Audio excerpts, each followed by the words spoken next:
大家好，我是小鹅。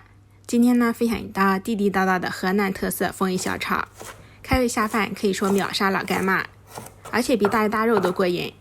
首先切一点葱末、蒜末、小米辣，不能吃辣的可以不放小米辣。再准备一把青椒，洗净切圈。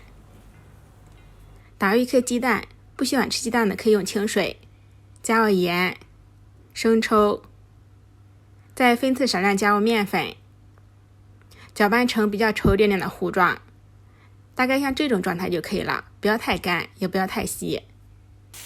锅中油热，倒入搅拌好的辣椒糊，在中小火慢煎，煎到两面金黄就可以了。想吃成块的，我们就用铲子翻；想吃比较碎一点的，我们就用筷子搅开。